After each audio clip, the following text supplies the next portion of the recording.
Hello everyone and welcome once again to my channel. It's your boy Luis Portelles, and for today's video we're gonna be talking about Celeste Cortesi and her chances of winning Miss Universe 2022 and bring back the crown for the Philippines. Just 2 days ago I released a very similar video to this one about Miss Divita Rai for Miss Universe India, and you already know that I was receiving a lot of requests to do the same thing for Celeste.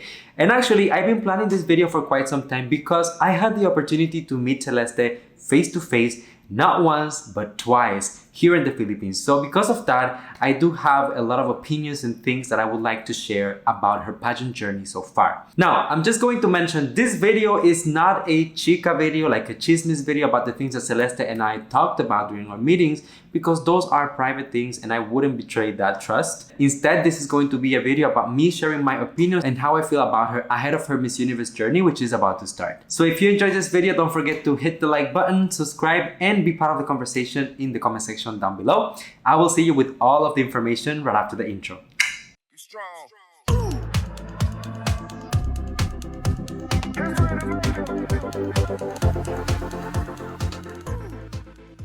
I feel like Celeste Cortesi is a major threat this year at the Miss Universe competition, and not just because of the sash factor of the country that she will be carrying across her chest, but truly because she has everything that it takes to win the Miss Universe crown. Now, I'm gonna break this video in different points just to make things a little bit more precise and more comprehensive. The first thing that I wanted to touch on is her Pasarela walk. If you're gonna be talking about technique and more precisely about the runway or the walk or the Pasarela, as you might call it, I think that Celeste is one of the strongest queens that I've seen myself in a very long time. And this is not something new. I remember that even back during the Miss Earth days, her walk was pretty solid. When she competed at Miss Universe Philippines, she was one of the standouts for me personally in the runway challenge. So we have seen the potential ever since. And there is just something about Celeste that when she walks on stage, you cannot take your eyes off her. Obviously, ever since she won the national title for Miss Universe Philippines, she has continued working on her Pasarela. But I think that this is more just to find her true identity, like her signature walk. We all know that all queens from the Philippines have their own walk. Catriona Gray had the lava walk, Rabia had the halabira walk. So I think that up until the last moment before she left for Miss Universe, she was still just polishing the details of her very individual walk. With the entire group of people that Celeste has to support her and guide her through her journey, I'm really not worried about her because we have seen time and time again how effective the Philippines team can be in molding their queens. Even last year with Beatriz Luigi Gomez, when so many people doubted of her capacities, she ended up cracking the top 5 and surprising everyone. So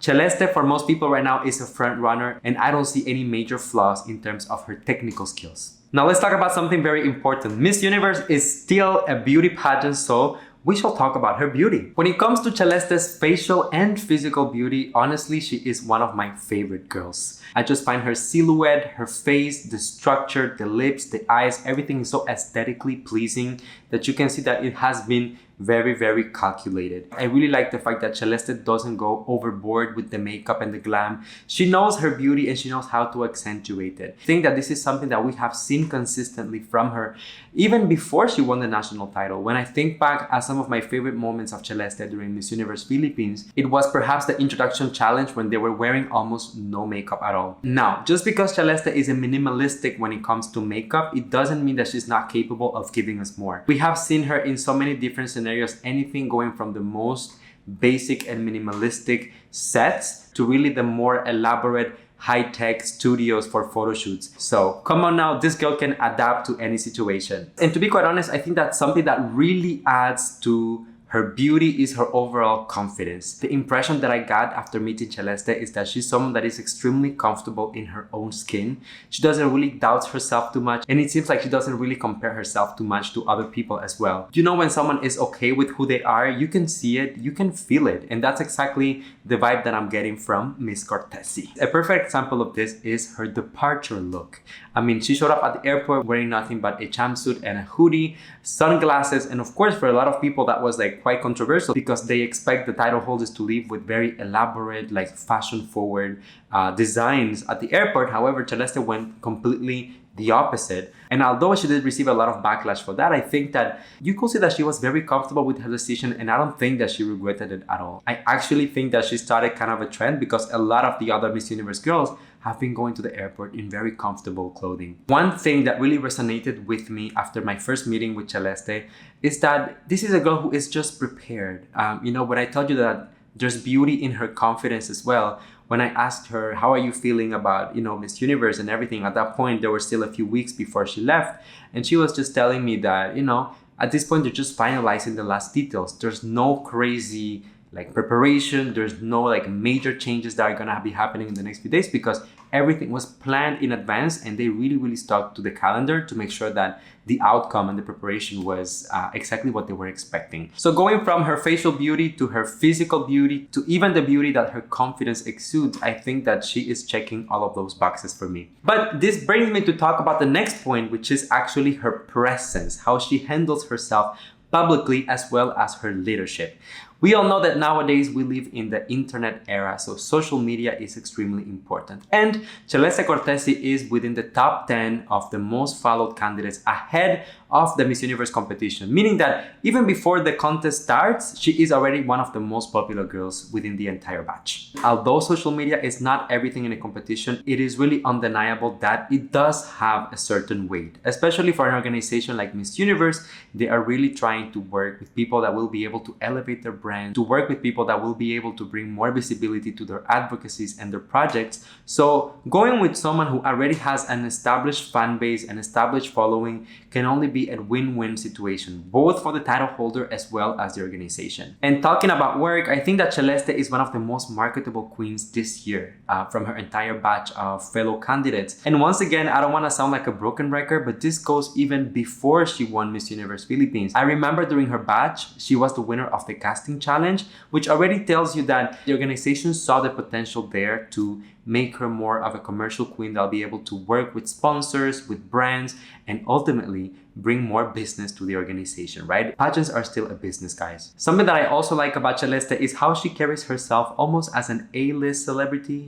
When you look at her, you're really stunned by her beauty, but also her behavior keeps a certain mystery, a certain sense of unknown around her, which makes people feel more curious about her and want to know more every single time. So I think this is a very smart strategy from her part. Now, in terms of leadership, I think that she remained very vocal all throughout her reign up until this point about the different advocacies that she is supporting through the Miss Universe Philippines organization, especially here in the Philippines, and more precisely her work with the children. Now, she was also part of several conversations with fellow candidates such as Amanda Dudamel from Venezuela, but as well as with the Miss Universe organization themselves. I remember the talk that she had about mental health and cyberbullying with Laxmi from Indonesia. Lots of people tuned in for that, and it's just an example of how she is putting in the work to not just be, a face and a body, but actually inspiring people and have an impact on their lives, hopefully. My only suggestion here for Celeste about this entire point is really just to have a clear idea of what is for her a transformational leader. And what I mean by that is that this is kind of a blurry notion that just was recently introduced to the Miss Universe organization. If you remember, Celeste was actually crowned during the IMG era of Miss Universe, but at this point we have a new owner, new management as well within the organization. But I'm sure that Celeste and her team are working on making a few adjustments here and there to make sure that they also appeal to the new members of the organization. Now let's talk about communication skills. I feel like this is probably one of the points that people gave Celeste the hardest time, especially when it was announced that she was going to compete at Miss Universe Philippines. Let's take the obvious here. English is not Celeste's native language. But at the same time, that's also the case for most of the contestants that will participate at Miss Universe this year. So this shouldn't be seen as a disadvantage. Now, on the other side of things, I would also like to point out that Celeste not only learned English in 4 years, but she also managed to learn the basics of Tagalog, and she also speaks Italian. I think that sometimes we tend to focus way too much on just the English aspect, and we tend to forget as well the other languages that the candidates can speak, because at the end of the day, when you are a Miss Universe, you have a global advocacy, not just based on English-speaking countries or English-speaking crowds. But quite frankly, people gave her such a hard time that it was almost as if she didn't speak English at all. When you hear her speak, she is very fluent in English. She's not looking for words. She's not hesitating. You can feel that, yes, she has an accent when she speaks English, but that's something that most people do. I have an accent and I'm here talking to you on my YouTube channel and you are listening. So why wouldn't people listen to her when she has something to say in English as well. One of the negative feedbacks that I would often hear about Celeste is that she sounded nervous when she was speaking. Many people thought maybe she's anxious, maybe she doesn't know how to manage it on stage, and so many different conspiracy theories. And what I can tell you based on my experience dealing with Celeste is that when I had the interview with her here on the channel, that was, the tone of her voice. There is a little bit of a shakiness, which is just natural to her voice. She had it during that interview. She had it during the finals at Miss Universe Philippines. She had it during the face-to-face interactions that I had with her. So I don't think that this is an indicator that Celeste is anxious or nervous. This is just something that is part of her nature. This is how she speaks. And it doesn't take away from the fact that she can express herself correctly. So for those who make a huge deal about it, I think that we just need to, snap out of it and move on to better things. On the bright side, something that I really appreciate about Celeste is how relatable and down to earth her interactions can be, her answers. Sometimes we have these beauty queens that are so disconnected from reality and that they're unable to give you something that most people will be able to relate to.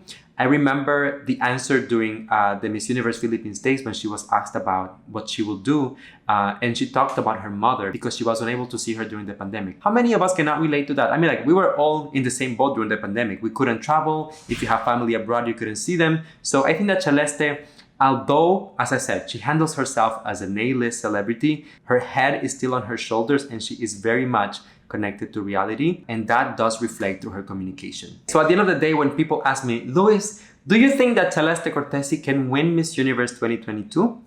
Absolutely. Of course she can do it. She has everything that it takes, that it requires for the job. And honestly, I think that at the end of the day, it's all going to depend on her performance. She has to bring her A game, which so far she seems to be doing.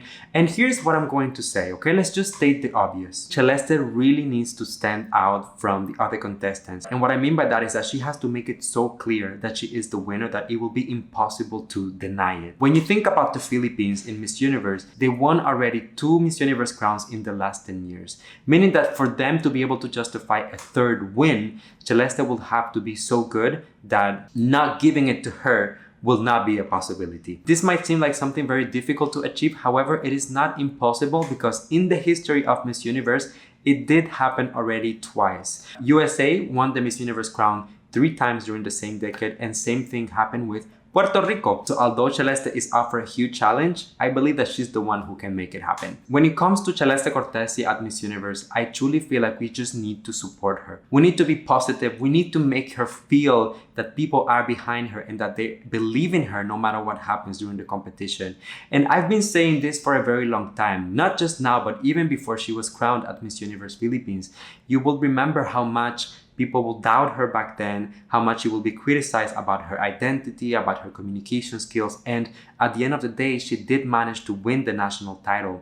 There is something about her that is special. She just had that it factor, and if she feels like she has the support of the people that she is representing, that will put her in the best mindset to actually achieve what she went there to do. If you're talking about a transformational leader, Celeste is literally like a phoenix. She went from being one of the most despised queens in the country during the Miss Earth days because of everything that happened, to now being one of the most loved and uplifted queens that people are really looking forward to her performance. So I really admire her for being able to take control of her story and not allowing the public perception to dictate who she is going to be as a beauty queen or as a woman. And quite frankly, you guys, the last thing that I can say about Celeste is that fortunately I had the opportunity to meet her twice, and both times I left the conversation feeling like I just met a Miss Universe. Not just a national winner, but an international title holder. So there you go, you guys. Those were my comments about Celeste Cortesi and her chances of winning Miss Universe 2022. As usual, you know that this is an open conversation, so I will be reading you in the comment section down below. Let me know what do you think, if you agree or not. Hit the like button so that this video gets recommended to more people, and subscribe to the channel. Otherwise, you have been watching this video all along and you haven't subscribed. Chanclas. All right, until I see you next time, please stay safe, be kind to one another, sending you all my love, all my kisses, and I'll see you on the next one. Bye, love you guys.